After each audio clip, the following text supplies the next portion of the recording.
Bueno, la mayoría de estas conferencias que doy, y muchos dan sobre el sínodo, comienzan con qué es el sínodo, qué es la sinodalidad y todo eso. Yo no, porque yo sé que muchos de ustedes ya han escuchado charlas así, sino que voy a comenzar desde el sínodo mismo, desde la asamblea del sínodo que va a comenzar en 10 días en Roma. Y voy a explicar qué es y qué vamos a hacer, quién va a estar ahí, qué vamos a hacer ahí, cómo va a funcionar. Y de ahí, al final, voy a sacar de ahí algunas conclusiones o lecciones, porque en el fondo, y esto es tal vez la cosa más importante de este proceso sinodal, es que el formato y el método que nosotros vamos a utilizar ahora en Roma es el significado mismo del sínodo, porque es un sínodo sobre la sinodalidad, sobre la conversión sinodal, cómo la iglesia puede hacerse sinodal. Y entonces es una conversión de la forma de pensar, forma de actuar, es una conversión cultural que el sínodo va a no solo proponer, sino va también realizar. Porque solo haciéndolo se entiende y se recibe qué es la sinodalidad. Entonces, es un modo de proceder, es un modo de pensar y actuar, pero solo se puede entenderlo haciéndolo. Así que no solo esta asamblea en Roma, sino todo el proceso de los 3 años de este sínodo sobre Israel es un ejercicio en hacer la sinodalidad y luego reflexionar sobre la experiencia de la sinodalidad para para hacerlo más y para integrarlo en la vida de la iglesia. ¿Ok? Pero antes de hablar de la asamblea en octubre, un breve resumen de cómo llegamos aquí, porque como ustedes saben, la asamblea que va a comenzar el 4 de octubre en Roma no es un evento aislado, sino forma parte de un proceso de 3 años que comienza en octubre de 2021 y que concluirá en octubre del año que viene, ¿no? Esta no es la conclusión de este proceso, pero es el comienzo de la parte final del proceso. Es decir, la asamblea en Roma y luego otra asamblea en un año. Entonces, antes de llegar aquí, hemos pasado por dos otras etapas. La llamada etapa diocesana y nacional, porque las dos cosas van juntas, que más o menos fue noviembre de 2021 a julio de 2022, ¿no? Donde se organizó las reuniones a nivel parroquial y diocesano y luego un proceso nacional de recoger los frutos de esa escucha y cada conferencia episcopal luego compartía esos frutos con el secretario del sínodo y ahí comenzó lo que ya se llamaba la etapa continental, que más o menos fue de septiembre 2022 a julio 2000 de este año 2023, ¿no? Y estamos ahora en la tercera etapa, la etapa final, que es la etapa universal, que significa las dos asambleas de ahora y del año que viene. Asambleas. No hubo asambleas en la primera fase diocesana nacional, porque fue muy local, fue a nivel de parroquias, ¿no?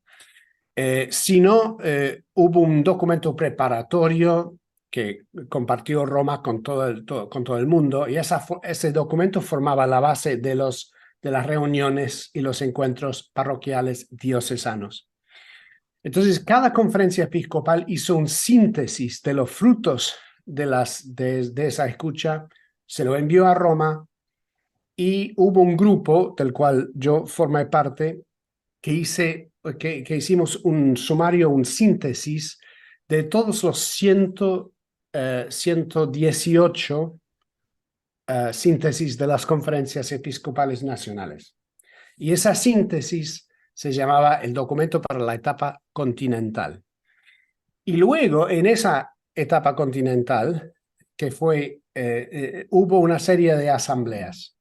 Y eso es una cosa muy novedosa, bueno, muchas cosas novedosas de ese proceso, pero hubo asambleas, 7 asambleas en los continentes diferentes. Estos son los continentes desde el punto de vista del Vaticano, no necesariamente geográficos, ¿no?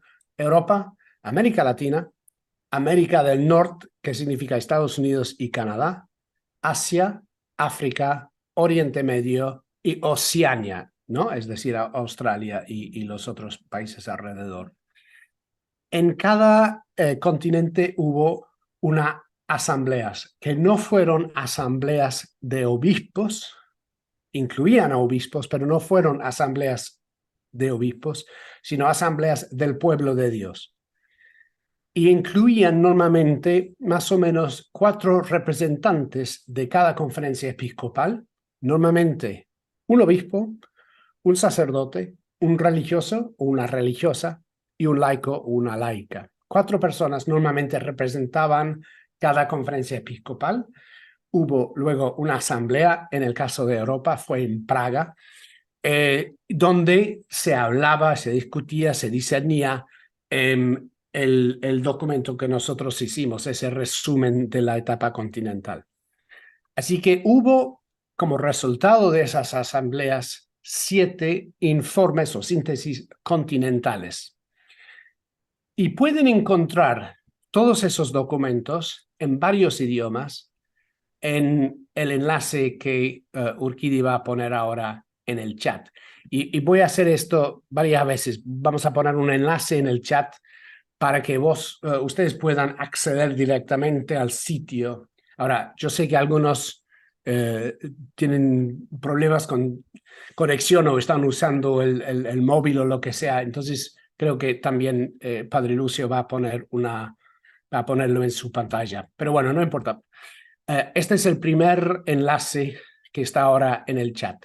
Si ustedes van a ese enlace, van a encontrar los varios documentos del proceso sinodal.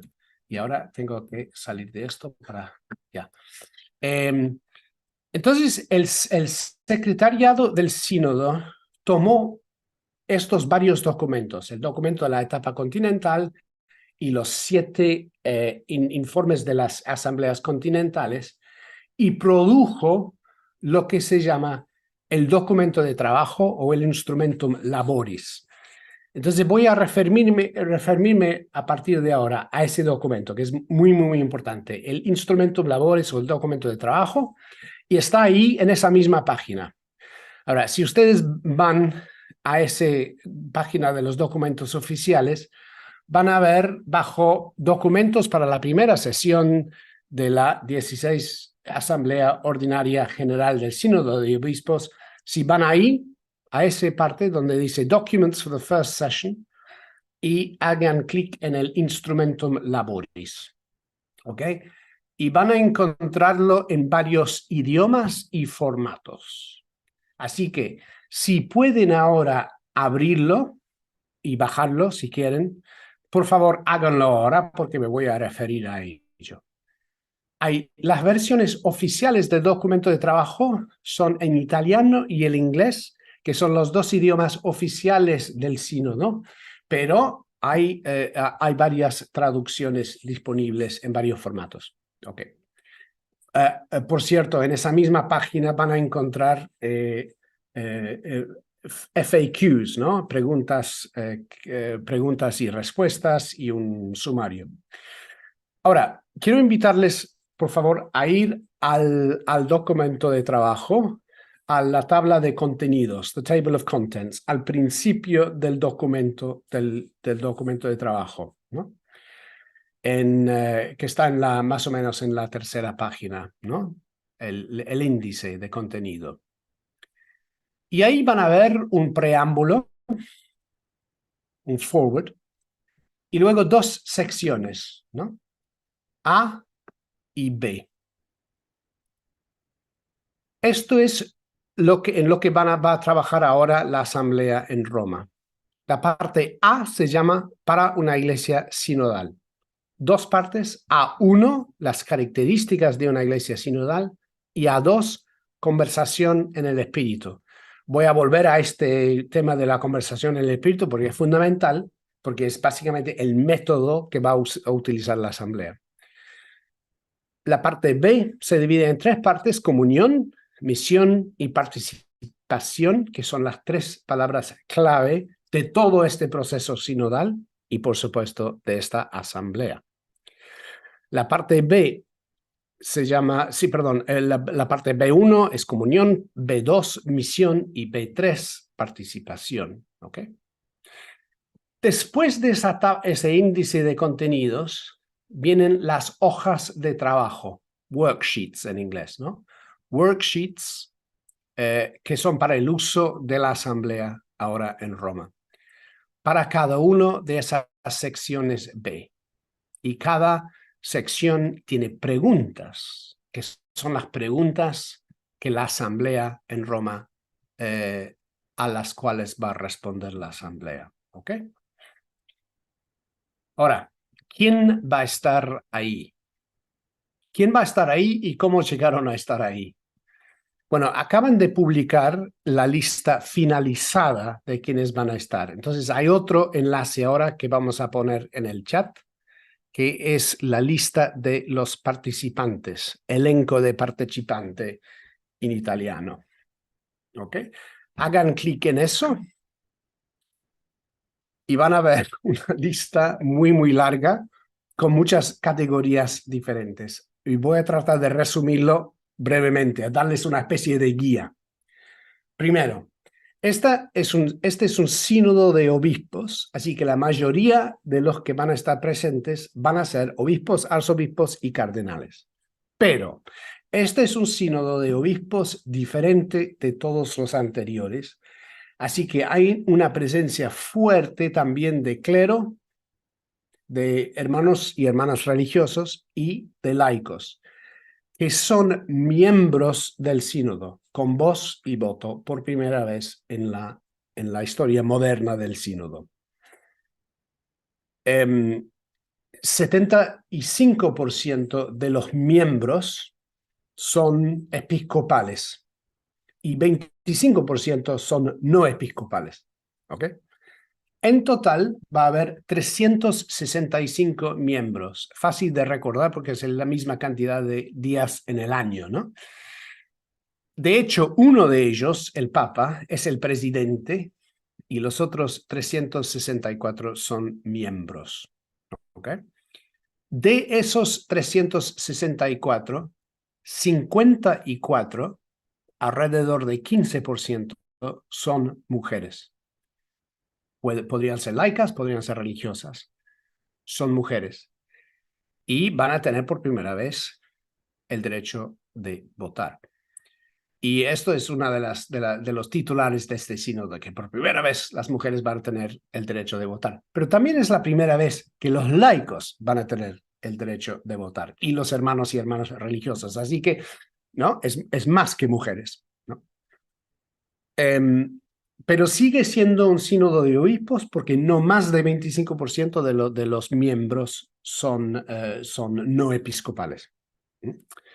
Ok, 365 miembros, pero hay en total participantes 464. Entonces hay 61 expertos y facilitadores que no tienen voto. Y hay también 12 delegados fraternos que representan las otras iglesias cristianas. Tampoco tienen voto, pero van a participar, van a hablar, van a participar en los círculos menores y todo. Los expertos y los facilitadores están ahí para servir a la asamblea, para servir el proceso del sínodo. Y están ahí porque el secretariado del sínodo nos han pedido participar. Yo soy uno de los llamados expertos. La mayoría de los expertos son teólogos y nosotros vamos a ayudar a escribir los informes y la síntesis que resultan de la asamblea, ¿no? Los facilitadores son, por lo general, moderadores de los grupos pequeños, ¿no? Que manejan y gestionan el proceso de los grupos pequeños y harán seguramente otras cosas. La mayoría de nosotros estuvimos juntos en Frascati cuando hicimos el documento de la etapa continental. Ahora, volviendo a los miembros, van a ver que los primeros nombres son los oficiales del sínodo, el secretario general, los presidentes, el relator general, que es en inglés decimos the chair, ¿no? Es el que preside esta asamblea en particular. Además de la comisión de información, secretarios especiales, etc.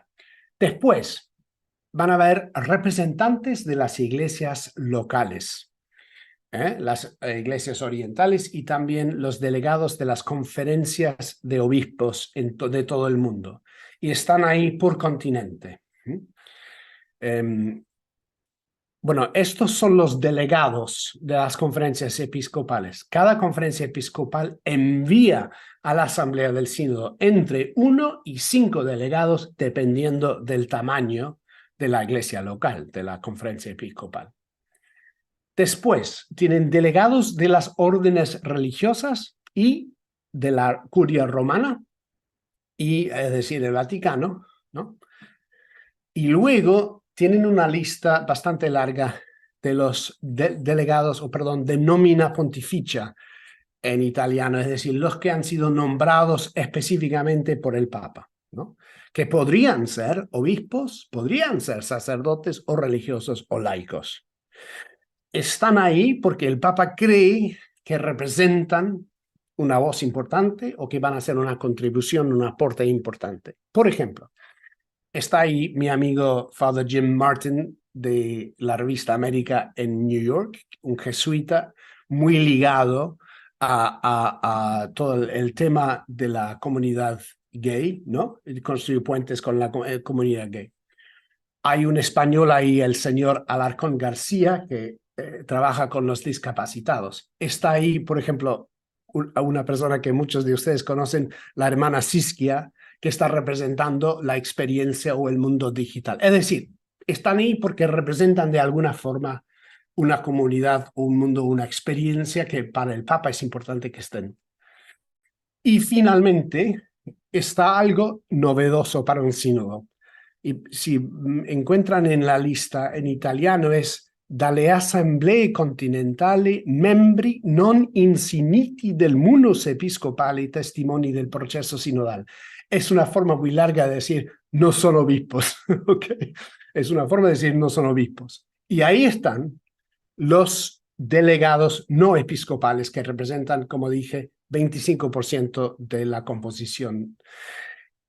Por lo general son 10 delegados de cada uno de los 7 continentes o áreas continentales y han sido nombrados por la entidad continental que representa el Consejo Episcopal de todo ese continente. Ustedes seguramente sabrán que hay varias en América Latina. La más antigua y más famosa es el CELAM. En Europa es el CCEE. En África es el SECAM. Asia, bueno, cada entidad continental está enviando 10 personas y ahí van a encontrar los títulos que no son normales en un sínodo para los miembros: señor, esto, doctor, profesor, hermano, hermana, ¿no? Padre. Normalmente no se ven en los sínodos.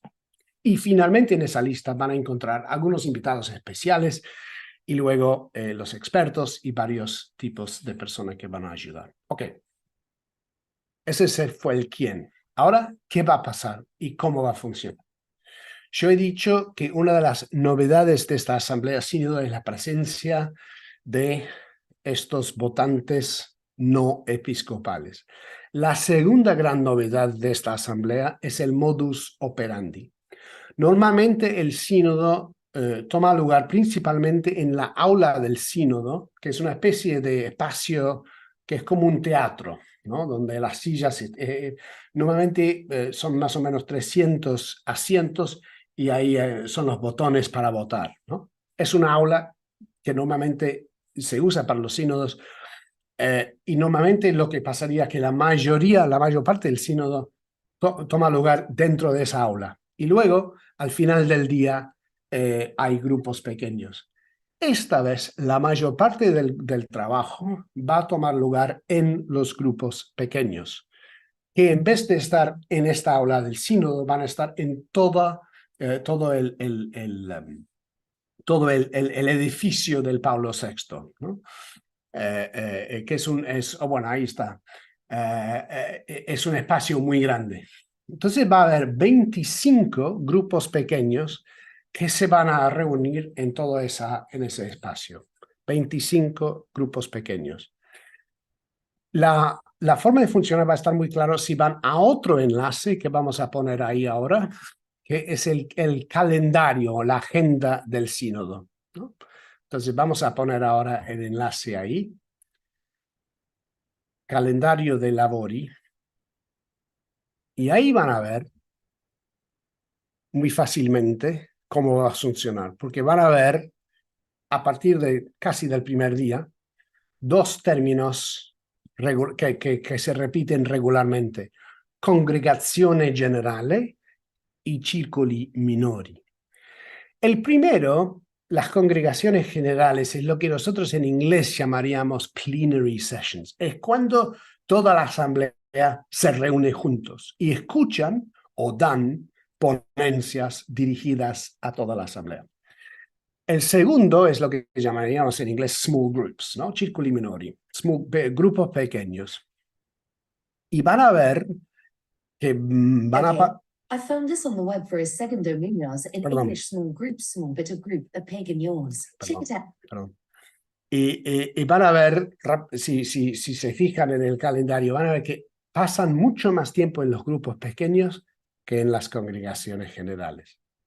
Así que el grupo pequeño es muy importante en esta asamblea.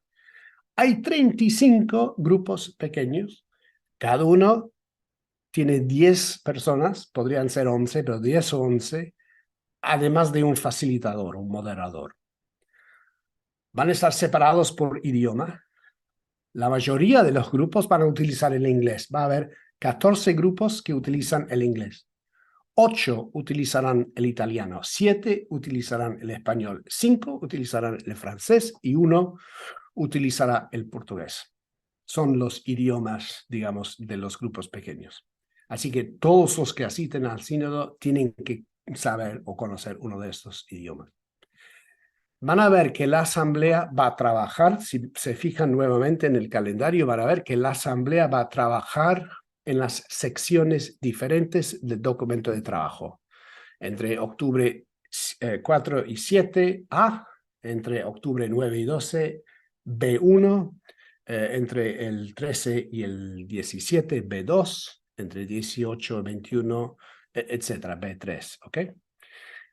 O sea, es decir, que la asamblea se divide en etapas determinadas por el documento de trabajo. Cada uno de los grupos pequeños, y todos los grupos van a trabajar en los tres grandes temas, ¿no? Cada grupo pequeño, al final de sus días trabajando en ese tema, presentan un informe, un resumen a la asamblea, que es una especie de... Eso es lo que hemos escuchado. Estos son los frutos de nuestro discernimiento juntos, ¿no? Y todos esos informes, los 35 informes de los grupos pequeños, va a estar sintetizado, y ahí es el papel mío y de otros, ¿no? Sintetizarlo y, tengo entendido, presentados también, compartidos con el público, ¿no? Es decir, van a estar, todos van a poder acceder a ellos, ¿no? Luego, en la etapa final de la asamblea, entre octubre 22 y 28, los miembros van a trabajar en un documento final que recoge los frutos de toda la asamblea. Es decir, el secretariado va a producir un borrador al principio de esas fechas y luego los grupos pequeños van a trabajar en ese documento, en ese resumen, y van a proponer cambios, modificaciones, etc. Y al final, en 28 de octubre, se presentará a la Asamblea ese documento final, ese resumen, y no sabemos si va a haber un voto o no. Normalmente hay un voto. Y normalmente 2/3, se requiere 2/3 para la aprobación. Se ha dicho que es posible que esta vez no haya un voto al final, pero tiene que haber alguna forma de que la Asamblea lo apruebe. El día 29 formalmente se cierra. Ok, este es el modus operandi de esta asamblea. Y dije al principio que cuando uno entiende cómo va a funcionar, uno entiende en qué consiste básicamente este sínodo y para qué existe. No es, como siempre insiste el Papa, un parlamento, no es un debate, no es una conferencia académica, es un proceso de discernimiento colectivo, discernimiento eclesial en común, ¿no? Desde afuera, y me refiero sobre todo a los informes en los medios que se lee, que se escucha, como es muy difícil captar esa idea, normalmente los informes se enfocan en los temas que divide la gente, ¿no? Como si la finalidad de esta asamblea sea resolver esas diferencias o llegar a una conclusión. Y es muy entendible que se lo vea así, porque es el modelo, digamos, del mundo, no solo del mundo, también es el modelo de los sínodos, por ejemplo, de la Iglesia de Inglaterra, aquí en mi país. Tienen un sínodo general, los llaman, que es como un parlamento, donde la gente debate y vota y gana un partido, pierde otro. Pero este no es así. No es una batalla entre partidos diferentes, ni tampoco un espacio de debate sobre temas en particular. Lo que se usa en el método es este método de discernimiento en común. Y es muy importante entender este método. Y está ahí, si pueden volver al documento de trabajo, está ahí en la sección A2, en el documento de trabajo en inglés, en la página 18. Si pueden poner nuevamente tal vez el enlace del instrumento Labores, por si acaso nadie lo tenga. Y ahí van a ver, como digo, más o menos en página 18, la sección A2, un infográfico. Es el único infográfico en el documento de trabajo que describe el método de la conversación en el espíritu. La conversación, este método que van a utilizar los grupos pequeños, es el método que es ya uno de los frutos del proceso sinodal hasta ahora, de este proceso sinodal sobre la sinodalidad. Es decir, es el método que ha salido de todos estos encuentros donde la gente está diciendo, bueno, para nosotros este método es la mejor forma de ejercer, de practicar la sinodalidad. ¿Por qué? Porque no es una discusión, no es un intercambio de opiniones, es un intento de descubrir qué está diciendo el Espíritu Santo a la Iglesia. Es decir, cuando yo entro en este proceso, no estoy promoviendo mi punto de vista, no estoy ahí para decir, bueno, yo pienso que esto, ¿verdad? Y esperar ganar que este punto de vista gane, ¿no? Sino, estoy buscando junto con otros qué es lo que está diciendo el Espíritu a nosotros. Es decir, yo, claro, me expreso claramente y con toda honestidad sobre mi experiencia, ¿ve? Pero luego escucho. Y van a ver, si ven bien el método, son 2 rondas de escucha. Y cuando los otros están hablando, los otros se callan. Simplemente escuchan. ¿Y qué están escuchando? Están escuchando a la persona que están hablando, pero también están escuchando a su propio corazón para ver qué reacción se suscita en el corazón de uno lo que estamos escuchando. Y de esa manera vamos descubriendo, ¿no?, dónde están los nuevos horizontes que nos están abriendo el espíritu y que no es de ese espíritu, ¿no? Es un proceso de discernimiento. Y lo importante de esto sobre todo para un mundo fragmentado donde hay tanta polarización, es que es un intento de ir desde el yo hacia el nosotros. Es el intento de dejar que el Espíritu forme un cuerpo, una unidad, una comunión, digamos, en la iglesia, ¿no?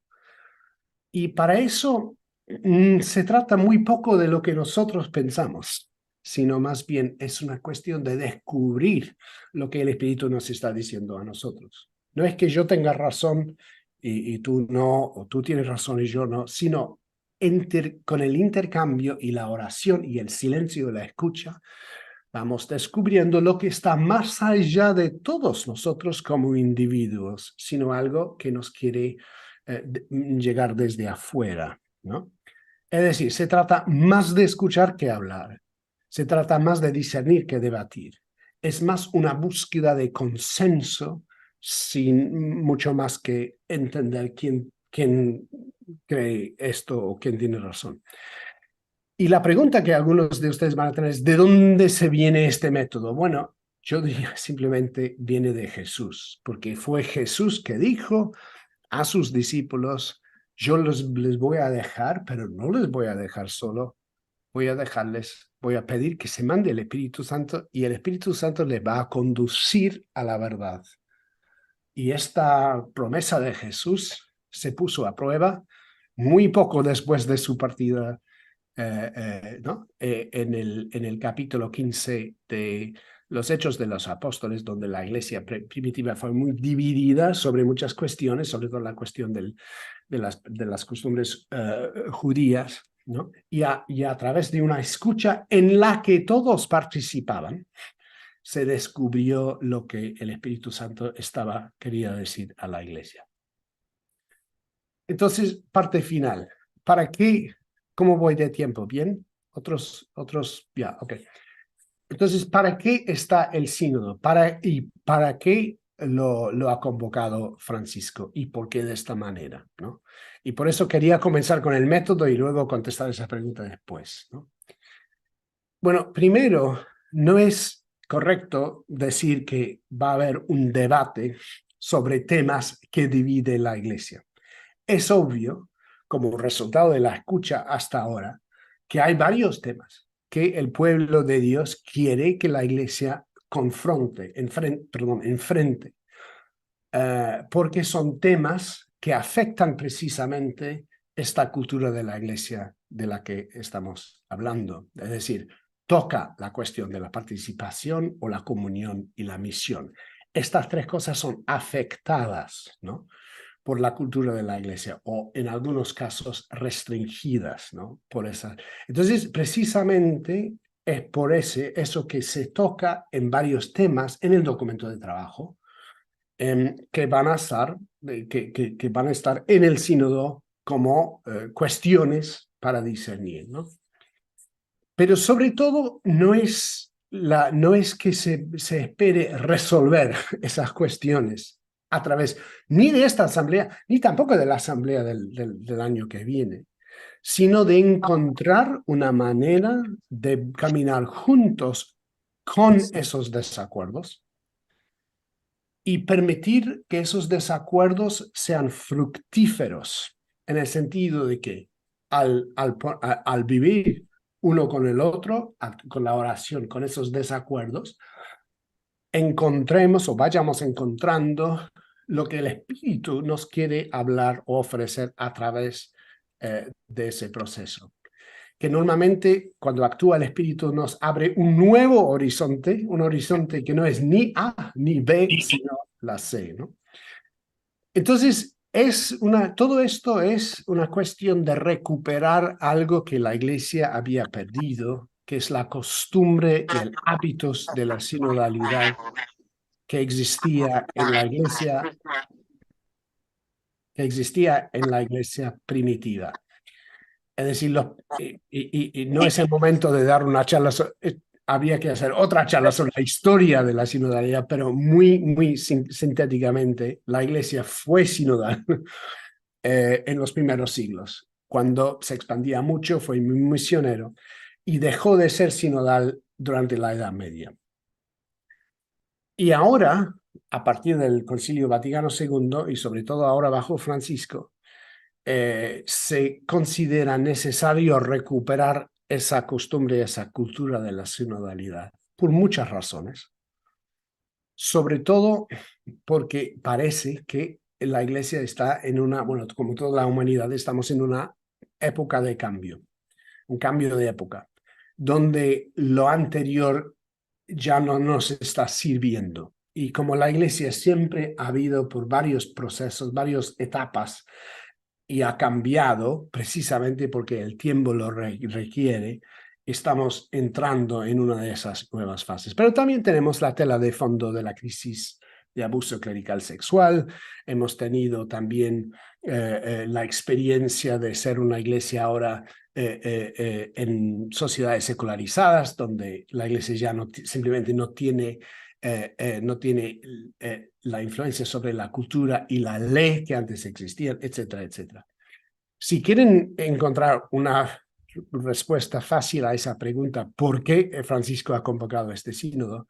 Les invito a ver el párrafo 28 de Evangelii Gaudium, párrafo 28 de Evangelii Gaudium, donde dice al final, hablando de las parroquias, que tenemos que admitir que a pesar de muchos intentos de renovación, etcétera, simplemente no son ambientes suficientemente de comunión, de participación y de misión. Y son las tres palabras clave de este sínodo.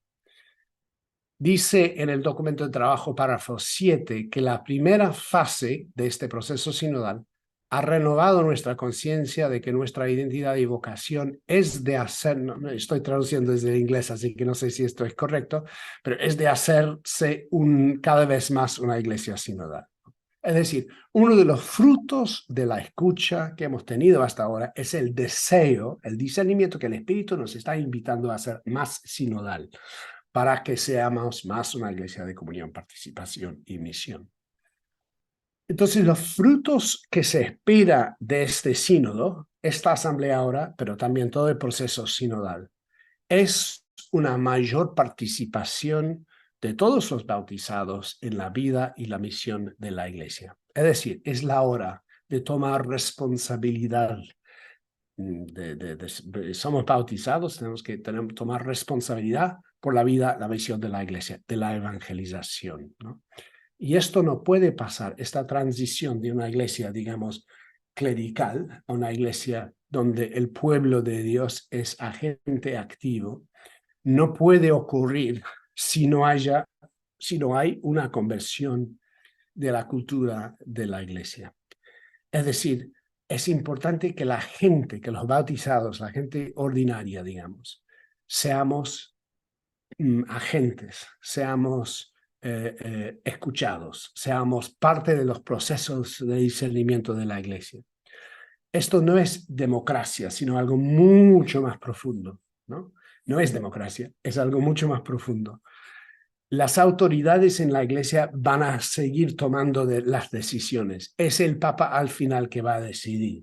La asamblea, el sínodo no tiene ninguna capacidad jurídica de decidir nada, ¿no? Pero lo que se espera en la iglesia a todos los niveles es que los que toman las decisiones lo hagan después de escuchar al pueblo de Dios y de organizar procesos de discernimiento donde se escuchan a las personas. Es decir, todos necesitan estar involucrados en el proceso de hacer decisiones, pero los que toman las decisiones, los que tienen la autoridad de hacerlo, van a seguir haciéndolo. Los obispos siguen siendo los discernidores en jefe y el Papa, el discernidor, el gran capo, digamos, de los discernidores, ¿no? Pero como misma asamblea muestra, los obispos se están reuniendo no solo para hablar entre ellos, sino para escuchar también los frutos de las conversaciones que han resultado de toda la iglesia. Y para mí lo más conmovedor de todo esto es la humildad de este proceso. La humildad en el sentido de las bienaventuranzas. La pobreza de espíritu que se nota en este sínodo es fantástico. Para mí es una gran seña de la presencia de Dios y del Espíritu en esto es la humildad, ¿no? No sabemos las respuestas, estamos aquí para abrirnos a esas respuestas que nos va a ofrecer el Espíritu. Entonces, este sínodo es un intento de vivir, no, es un intento de confiar concretamente en la gracia. Es un intento de estar guiado más por el Espíritu Santo que por nuestras propias ideas. La gran innovación de esta asamblea, ¿no?, es precisamente ese clima de oración y de reflexión. Por ejemplo, nos han pedido, como dije antes, de prepararnos interiormente a esa escucha y esa recepción. Pero también me olvidé de decir que este sínodo, esta asamblea, comienza por primera vez en las historias de los sínodos, comienza con un retiro espiritual de 2 días con mi paisano, padre Timothy Radcliffe, octubre 1 a 3. Los miembros, no los expertos, pero los miembros van a ir a un lugar que se llama Sacrofano fuera de Roma, y ahí van a tener un clima de oración y van a escuchar a 2 grandes predicadores precisamente para preparar el corazón para lo que van a vivir. Entonces, este acto de gran humildad por parte de la Iglesia es para mí la joya de este proceso y es también la razón por que mucha gente tiene miedo de ello. Y tenemos que decirlo. Hay muchos que tienen miedo de esto o no les gusta, ¿no? Y normalmente son personas que tienen ideas muy claras sobre lo que la Iglesia debería hacer o no hacer. Entonces hemos visto ya, y va a haber y va a seguir habiendo, una resistencia, una oposición de los 2 lados de la Iglesia, ¿no? Motivados por el miedo al cambio o el miedo a que nadie vaya a cambiar, ¿no? Y el miedo siempre revela algo al cual la gente está apegada, ¿no? Y eso es normal. Y está bien, porque en los procesos sinodales lo mejor es que se haga, se ponga a luz, digamos, ¿no? Lo que la gente, los temores, es importante que salga todo esto en este proceso. Pero son minorías, son muy vocíferas, van a estar presentes en Roma, van a estar a favor de ordenación de mujeres o en contra de LGBT, van a estar dando muchas entrevistas, pero no afectarán la acción de la asamblea, porque la asamblea va a ser un cuerpo eclesial en estado de oración comunal, en esta actitud de humildad y de receptividad, ¿no?